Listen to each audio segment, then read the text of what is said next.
पूरे बिहार के अभ्यर्थियों को ये बात पता चल गया है। ये पूरे बिहार के अभ्यर्थी इस बात को 100% समझ चुके हैं कि ये चुनावी लॉलीपॉप है।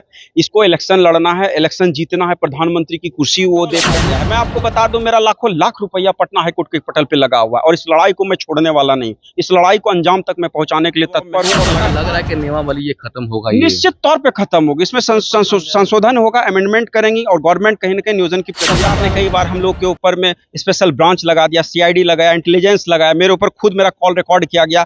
मैं आपको बता दूं, लेकिन फिर भी हम लोगों का हौसला कमजोर नहीं हुआ। आज भी कहीं ना कहीं हम इस पटल पे लड़ रहे हैं। सुनवाई कब होने वाला है? 4 जुलाई को हमारा एकदम स्ट्रांग सुनवाई होगा। पूरे बिहार के तमाम जिलों के अभ्यर्थियों को हम कहना चाहेंगे, बिहार बीपीएससी जो लाया है इनको वापस करना होगा, इसमें अमेंडमेंट करना होगा, इसमें संशोधन करना होगा और पुरानी जो नियमावली, उस नियमावली पे हम लोग बिहार शिक्षक बहाली। जी हाँ, बिहार शिक्षक बहाली में अभी नई नियमावली आ गई है, जिसके कारण देखा जाए तो जो बिहार जो शिक्षक जो बहाली होती थी वो कहीं ना कहीं सीटेट करने के बाद आप आराम से ज्वाइनिंग कर लेते थे।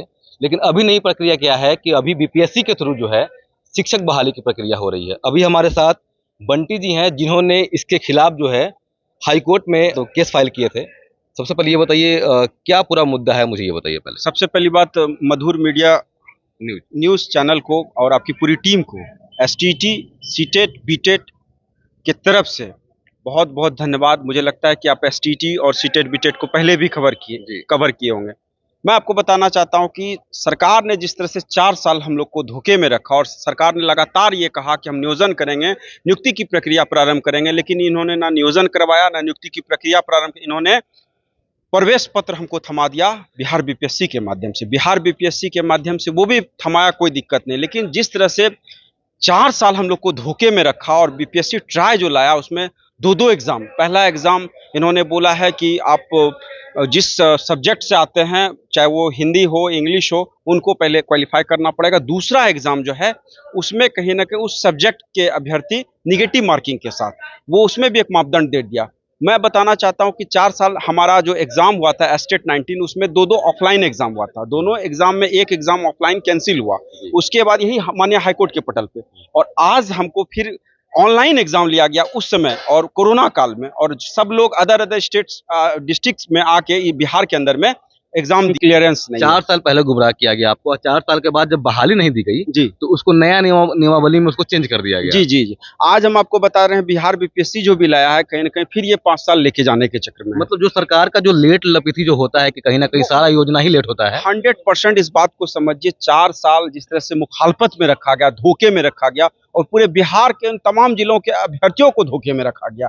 यही चीज इनको करना था तो 4 साल पूर्व ये कर सकते थे, लेकिन 4 साल पूर्व इन्होंने ऐसा नहीं किया। आज जो बिहार बीपीएससी लाया उसमें नियोजित शिक्षकों को भी 62 साल वाले हैं, उनको भी कह रहे हैं कि आप इस प्रक्रिया में आओ, राजकर्मी तब हम बनाएंगे, आकर्षक वेतन देंगे। आकर्षक वेतन में कोई ग्रेड पे नहीं है। आज राजकर्मी बनाने की ये बात कर रहे हैं। हम कहते हैं राजकर्मी मत बनाओ, आप हमको पंचायती राज व्यवस्था के तहत जिस तरह से आप बहाली करते तो उस व्यवस्था में हम लोग को बहाल कीजिए। 7वां चरण नियमावली में आपने ये बात बोला था और हर पटल पे इन्होंने बोला था। जो बात इन्होंने बोला उस बात पे ही खड़े नहीं हो पा रहे हैं। 100% आज नीतीश कुमार जी का स्टैंड ही नहीं क्लियर है। आज कभी महागठबंधन में तो कभी एनडीए गठबंधन में, और वही सेंटर पे रहते हैं, वो कुर्सी उनको बहुत प्यारा है। क्या लग रहा है कि जो तेजस्वी यादव जी वादा करके आए थे तो 10 लाख नौकरियां देंगे बिहार को, अभी तक वो वादा पर भी खड़े नहीं उतरे हैं और कहीं ना कहीं सीटेट भी उनके गठबंधन में आने के बाद ही ये प्रक्रिया चालू हुआ है।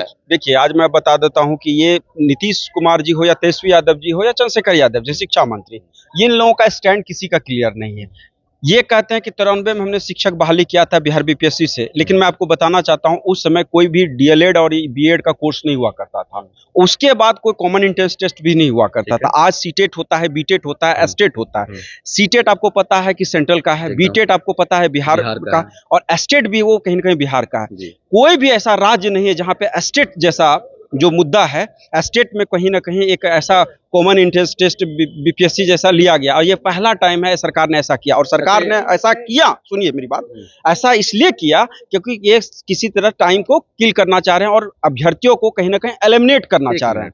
ये जो नई शिक्षा नियमावली जो है, चलिए 4 साल से पुराना वाला 4 साल से पेंडिंग था। जी आपको लग रहा है कहीं न कहीं जो अभी 2024 में जो इलेक्शन आ रहा है, जी उसको लेके कहीं न कहीं ये प्रक्रिया जल्दी से दिखाई जा रही है? देखिए, ये बात 100% पूरे बिहार के अभ्यर्थियों को ये बात पता चल गया है। ये पूरे बिहार के अभ्यर्थी इस बात को 100% समझ चुके हैं कि ये चुनावी लॉलीपॉप है।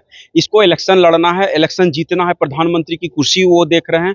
वो मुख्यमंत्री की कुर्सी में हमेशा आपको पता है कि बिहार की राजनीति में आप 25 साल से एक छत्र वो राज कर रहे हैं। और मैं आपको बताना चाहता हूँ कि महागठबंधन में भी जो आए हैं, ये महागठबंधन को कहीं न कहीं बर्बाद करने आए हैं। आपको पता है कि कल मैं राजनीतिक में नहीं जाना चाहता हूँ, लेकिन दुर्भाग्य है कि हम लोग शिक्षक अभ्यर्थी हैं और लगातार हम लोग अपने गृह जिला में आसपास के जितने विधायक थे, चाहे वो सत्ता पक्ष हो, विपक्ष हो, चाहे एमएलसी हो, सबको हमने ज्ञापन लगाया और चलिए। सबने ये बात बोला था नियोजन होगी, नियोजन की प्रक्रिया प्रारंभ होगी। और कैबिनेट के पटल पे, चाहे वो विधानसभा के पटल पे, विधान परिषद के पटल पे, सब पे पटल पे बोला गया था नियोजन की प्रक्रिया बहुत जल्द करेंगे। लेकिन इसके उलट इन्होंने जाके पूरा नियमावली को ही चेंज करते हुए बिहार बीपीएससी ट्रायल आ दिया। बिहार बीपीएससी ट्रायल आ दिया। मैं पूछना चाहता हूँ कि 4 साल जब ये खुद थे, किनको इनके ऊपर किनका दबाव था? महागठबंधन का तो दबाव नहीं था। नहीं था। एनडीए गठबंधन में ये खुद सेंटर में थे। हाँ।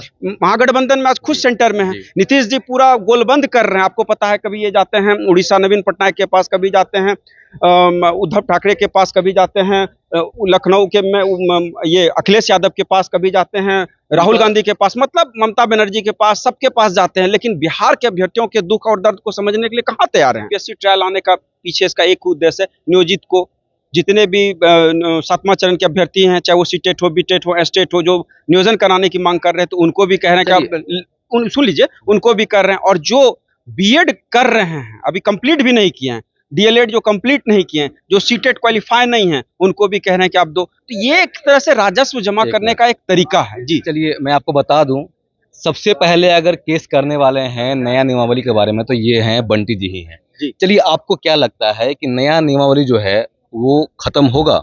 देखिए, एक बात मैं बता देता हूँ, आपको पता है कि चाहे वो 94,000 का मामला हो, जिसके नेतृत्व राजेंद्र प्रसाद जी किया करते थे, यही माननीय हाई कोर्ट था, यहीं से इंसाफ मिला। आपको मैं बता दूं, मेरी एक सिस्टर थी 34,500 में, उसको यहाँ से हाई कोर्ट से न्याय नहीं मिला, सुप्रीम कोर्ट से न्याय मिला। मैं आपको बता दूं, 96-97 बैच के हमारे भाई साहब थे, बिहार बीपीएससी एसएससी से हुआ था, उनका भी रिजल्ट सारे जोन का दिया गया, पटना जोन का रिजल्ट हो गया। 2003 में यहीं पे 21 अभ्यर्थियों ने मिलकर यहाँ पे कोर्ट केस किया और 2003 से जाके उनका मामला साला 4 साल, 2007 में उनको ज्वाइनिंग करवाया पटना जोन का। उन्होंने पहला ज्वाइनिंग 4 साल आपको लगा ये पूरा प्रक्रिया ये जो अब है? ये रूल जो भी लाया है, तो इसको भी हमने कहीं ना कहीं कोर्ट केस में वैलिडिटी चैलेंज किया है और इस पूरे नियमावली को चैलेंज किया। और सरकार कहीं ना कहीं दबाव में है और क्या आपको सरकार लग रहा है कि नियमावली ये खत्म होगा? ये निश्चित तौर पे खत्म होगी। इसमें संशोधन होगा, अमेंडमेंट करेंगी और गवर्नमेंट कहीं ना कहीं नियोजन की प्रक्रिया प्रारंभ करेगी, क्योंकि गवर्नमेंट के पास इतने सारे लूप पोल हैं। उसी लूप पोल को आधार बना के हमारे सीनियर एडवोकेट दीनू कुमार और हमारी मैम जो रितिका रानी मैम है, उनके अगुवाई में इस केस को लड़ा जा रहा है। जी कहीं ना कहीं ये सत्यम जी भरोसा दे रहे हैं कि जो नई नियमावली आई है उसको जरूर खत्म होगी हाई कोर्ट में, क्योंकि इन्हें केस किया है इन्होंने।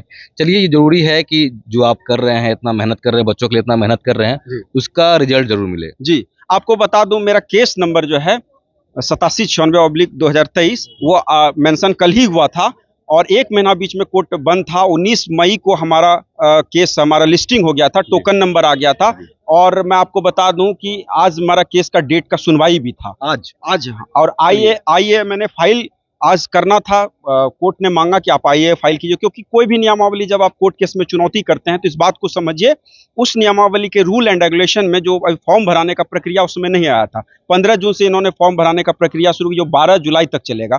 उस आईए फाइल में ओथ ऑफिसर के सामने, मतलब शपथ अधिकारी के सामने आपको विटनेस के तौर पे साइन करना पड़ता है। उसी के लेके मैं आया था और पता चला कि आज फर्स्ट आवर में ही हमारी केस की सुनवाई होगी। और अगला जो सुनवाई है, बिहार के तमाम जिलों के अभ्यर्थियों को मैं बोलना चाहूंगा आपके चैनल कि 4 जुलाई को, और 4 जुलाई को निश्चित तौर पे इस पे स्टे लगेगा और इस पे अनुशंसा करेगी। इस सुनवाई में जो आज सुनवाई हुआ, इसमें क्या देखने को मिला अभी आपको? गवर्नमेंट ने माना है, गवर्नमेंट के सीनियर जो उनके एडवोकेट जनरल हैं पीके शाही, उनसे जवाब तलब किया गया और हमारे जो सीनियर एडवोकेट दीनू कुमार हैं, उन्होंने अपना पक्ष रखा और कोर्ट ने बोला कि आप पहले आईए फाइल करके उसका विटनेस का आधार बनाइए और जो मेंशन आउट है, जो सारा मैंने डॉक्यूमेंट्स लगा दिया था। एक आईए फाइल हम लोगों ने नहीं, क्योंकि वजह था कि कोर्ट बंद था और लगातार आपको पता है 1 महीना तक कोर्ट हमारा बंद रहा। इसके बाद आज हम लोग इस कोर्ट केस में कहीं ना कहीं आज पहला डेट था और निश्चित तौर पर आपको मैं बता दूं, प्रारंभिक शिक्षक संघ वाले का भी 2-2 केस था जिसमें एक ब्रिजवासी सर हैं, एक अमित विक्रम सर जी हैं, उनका 2 केस था। एक केस हमारा था, 27 नंबर पे हमारा केस था,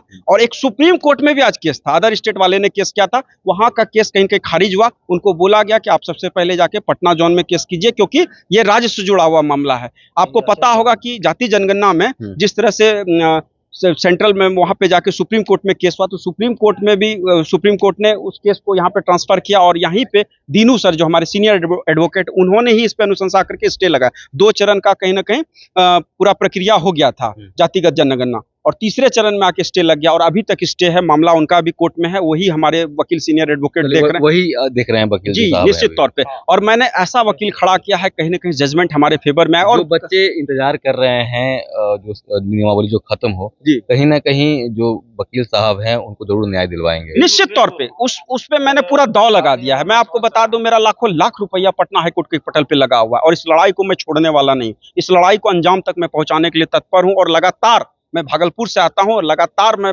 पटना आता रहता हूं, और लगातार हमने पटना के सड़कों पे भी संघर्ष किया, चाहे वो सचिवालय घेराव हो, गांधी मैदान हो, डाक बंगला चौराहा हो, गर्दनी बाग हो, हर जगह पे सचिवालय में कई सारे ज्ञापन लगाए। सचिवालय घेराव करने में, पुतला दहन करने के क्रम में एक 2 बार मेरे ऊपर पुलिसिया तंत्र का भी हमला हुआ। कहीं ना कहीं आप अपने अपने लड़ाई के लिए लड़ रहे थे, निश्चित तौर पे देखिए, वहां पे हमला भी किया गया आपको। कई बार कई हमारे साथी को 1 महीना 10 दिन सलाखों के पीछे रहना पड़ा। उसको बेल लेना पड़ा, हाईकोर्ट से ही बेल मिला। मैं आपको बता देता हूँ, इस सरकार की रणनीति बहुत ही खराब। सरकार ने कई बार हम लोग के ऊपर में स्पेशल ब्रांच लगा दिया, सीआईडी लगाया, इंटेलिजेंस लगाया, मेरे ऊपर खुद मेरा कॉल रिकॉर्ड किया गया। मैं आपको बता दूं, लेकिन फिर भी हम लोगों का हौसला कमजोर नहीं हुआ। आज भी कहीं ना कहीं हम इस पटल पे लड़ रहे हैं, और सरकार को हम लोग खुली चुनौती दे रहे हैं, और सरकार इस बात को सहर्ष स्वीकार करी। जहां तक रहा विपक्ष का, तो विपक्ष का भी सपोर्ट है, लेकिन विपक्ष से मैं पूछना चाहता हूं, जिस तरह से इन्होंने इनके साथ इनके सत्ता में बैठे हुए थे विजय कुमार सिन्हा, लगातार ये कहीं ना कहीं उस समय सत्ता की मलाई और सत्ता की चाशनी में कहीं ना कहीं नीतीश कुमार के साथ कहीं कहीं बने हुए थे। आज जब विपक्ष में आए हैं तो ये आवाज हमारी उठा रहे हैं। इसकी कौन गारंटी लेगा कि जब इनके साथ फिर नीतीश कुमार जी चले जाएंगे तो इनका कहीं ना कहीं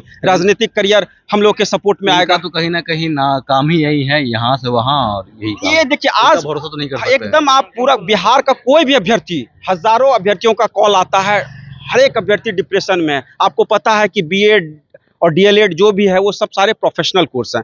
1.5 लाख 2 लाख रुपया कोर्सेस करके आप मेहनत करता है, मेहनत। और बहुत सारे ऐसे अभ्यर्थी हैं जो मतलब दिव्यांग अभ्यर्थी हैं, महिला अभ्यर्थी हैं, जो ऐसे अभ्यर्थी हैं जो जिनका एज बाउंड्री लाइन को क्रॉस कर गया। यही हाई कोर्ट था जो 19 के बाद 11 में स्टेट हुआ, उसके बाद 10 साल के बाद एज रिलैक्सेशन मिला। आज जो बीपीएससी ट्रायल है वहाँ बहुत सारे ऐसे अभ्यर्थी जिसका एज क्रॉस कर गया, यहाँ मात्र 3 अटेम्प्ट दिया गया। ये कैसा लॉ है, ये कैसा एविडेंस? और ऐसा लॉ लाए हैं कि जिसमें सारे जो 60 साल वाले भी वो भी फॉर्म भरेंगे, और 1,70,000 बैकलॉग सीट कहाँ गई? अपेयरिंग है, जो बीएड के जो अपेयरिंग है वहीं भी कुछ समस्या देखने को लग रही है। सबको ये इन्होंने डाल दिया, मतलब सबको कह रहा है अपेयरिंग है वो भी आ रहे हैं इसमें, वो सब जो कर लिए वो भी आ रहे हैं, और जो नियोजित हैं वो भी राजकर्मी के लिए आएंगे। जो कोई प्रक्रिया, मतलब सही प्रक्रिया आपको नहीं लग रही है? कुछ नहीं है। और हर दिन आके अतुल प्रसाद जी और के पाठक जी लगातार प्रेस कॉन्फ्रेंस करते हैं, लगातार इस बात को बोलते हैं कि ये हो रहा है, वो हो रहा है, और हमेशा ट्वीट होता रहा। यही चीज स्टेट 19 में हुआ।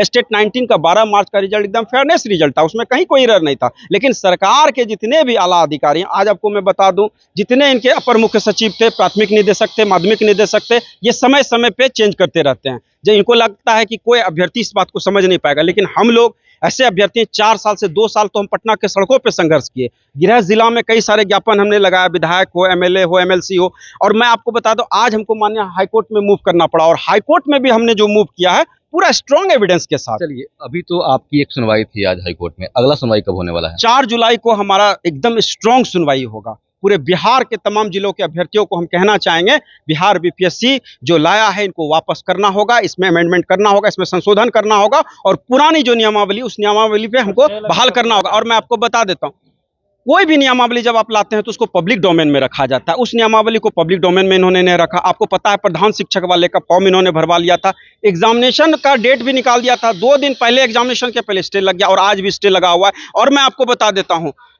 हमारे साथ एक फिजिकल टीचर वाले लोग थे, उनका ज्वाइनिंग इन्होंने करवा दिया और हम लोग को कह रहे हैं बिहार बीपीएससी दो। और आपको एक बात और भी बता दूं कि ये जो एग्जाम जो लेने की प्रक्रिया ये कर रहे हैं, इतना कम टाइम दिया है, पूरे बिहार के अभ्यर्थी आज बहुत डिस्टर्ब हैं। क्या लग रहा है, थोड़ा टफ हो गया है क्या कहीं ना कहीं बीपीएससी? थोड़ा टफ नहीं हुआ, बहुत ज्यादा टफ हो गया है। चलिए, कहीं ना कहीं बीपीएससी के थ्रू जो ये शिक्षक बहाली जो हो रही है, आपको बहुत टफ लग रहा है कहीं ना कहीं? देखिए, बिहार बीपीएससी लाना एग्जामिनेशन प्रक्रिया में हम लोग जाने के लिए कोई दिक्कत नहीं, लेकिन सबसे बड़ा बात है इनके विचारधारा।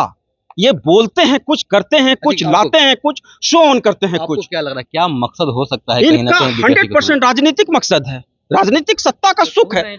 आज हम आपको बता देते हैं, नीतीश कुमार जी से मैं पूछना चाहता हूं, बिहार के अभ्यर्थियों के दर्द को ये सुनने के लिए तैयार नहीं। ये जब अपना रैली करते थे, जहां जहां, चाहे पूर्णिया का रंगभूमि मेला मैदान हो या जहां जहां इन्होंने समाधान यात्रा किया, वहां पे हमारे कई सारे साथी, चाहे सीटेट के हो, बीटेट के हो, एस्टेट को, हमें खुद पटना में, भागलपुर में, तिनपुलिया में ये लोग आए हुए थे। मैंने खुद ज्ञापन लगाया, और लगाया था तो इन्होंने आश्वासन भी दिया था कि हम नियोजन करेंगे, लेकिन नियोजन न करवा के इन्होंने तुगलकी फरमान बिहार बीपीएससी ट्रायल ला दिया, और मजबूरन हमको माननीय हाईकोर्ट के पटल पे जाना पड़ा। मैं आपको बता देता हूं, 2 से 3 डेट एकदम निर्णायक होगा, लेकिन जो अगला डेट है 4 जुलाई का, वो बहुत ही क्रूशियल होने जा रहा है। और मैं बिहार के तमाम जिले के अभ्यर्थियों से ये कहना चाहूंगा, देखिए, मैं आपकी लड़ाई को जरूर लड़ रहा हूं, इसलिए लड़ रहा हूं क्योंकि इंसाफ हमको चाहिए। इस गवर्नमेंट ने जिस तरह से हम लोग के साथ कुठाराघात किया, विश्वासघात किया, गफलतबाजी किया, और जिस तरह से हम लोग को धोखा देने का काम किया, मैं नीतीश कुमार जी से, तेजस्वी यादव जी से और चंद्रशेखर यादव जी से मैं पूछना चाहता हूं, ये मुखालफत, ये धोखाबाजी और पीठ में खंजर मारने वाला ये बिहार बीपीएससी ट्रायल हम जैसे अभ्यर्थी मानने के लिए कतई तैयार नहीं होगा, जब तक हमको माननीय हाई कोर्ट के पटल पे हमको जब तक एक सही सॉलिड जस्टिफिकेशन नहीं मिलेगा। और आपको बता देता हूं, बिहार के अंदर में कोई भी शिक्षक अभ्यर्थी हो या कोई एग्जामिनेशन प्रक्रिया, जब तक कि माननीय हाई कोर्ट के पटल पे नहीं जाया नहीं जाता, तब तक इंसाफ नहीं मिलता, इंसाफ अधूरा रहता। क्योंकि सरकार का, मैं आपके चैनल के माध्यम से बोलूं, सरकार की नीति खराब है, और नीतीश कुमार जी का नाम ही है नीति से। वो नीति से, अनीति से वो त्रस्त हैं, अनीति उनके रगों में है। आज कोई भी अभ्यर्थी उनके नीति से खुश नहीं है। और मैं बिहार के तमाम जिले के अभ्यर्थियों से मैं कहना चाहता हूं कि जो आने वाला इलेक्शन है 24 का लोकसभा का और 25 का विधानसभा का इलेक्शन में, इनके सरकार के जो लोग आएंगे, महागठबंधन के जो लोग आएंगे, उनके मुंह पे एक बहुत बड़ा करारा जवाब दीजिएगा, उनसे सवाल कीजिएगा कि जब हम लोग पटना के सड़कों पर संघर्ष कर रहे थे, जिस तरह हमारे ऊपर पुलिसिया तंत्र का लाठीचार्ज हुआ, जिस तरह से हमारे साथी को सलाखों के पीछे धकेला गया, जिस तरह से हमारे साथी महीनों महीने जेल में रहे, उसका इस हिसाब चाहिए। 4 साल आपने विश्वासघात किया, और आपका राजनीतिक जो मकसद है सिर्फ और सिर्फ सत्ता की कुर्सी, और कुर्सी में कहीं ना कहीं आप अपने आप को अति महत्वाकांक्षा से ग्रसित कहते हैं कि मैं प्रधानमंत्री का कैडर के रूप में। मैं पूछना चाहता हूं, बिहार के उन तमाम जिले के अभ्यर्थियों से जाके मिलिए, गरीब छात्र छात्राओं से मिलिए, उनसे पूछिए उनके दुख और दर्द का, किस तरह से वो किस दंश से किस तरह से झेल रहे हैं। आज पूरा बिहार रो रहा है, पूरा बिहार का अभ्यर्थी रो रहा है। और मैं इस लड़ाई को, अगर मैं आगाज किया हूं पटना हाईकोर्ट के पटल पे, तो इस लड़ाई को निश्चित तौर पे आपके चैनल के माध्यम से कहना चाहूंगा, निश्चित तौर पे, सुनिश्चित तौर पे जीत हमारी होगी, और हम इस जीत में बने हुए हैं।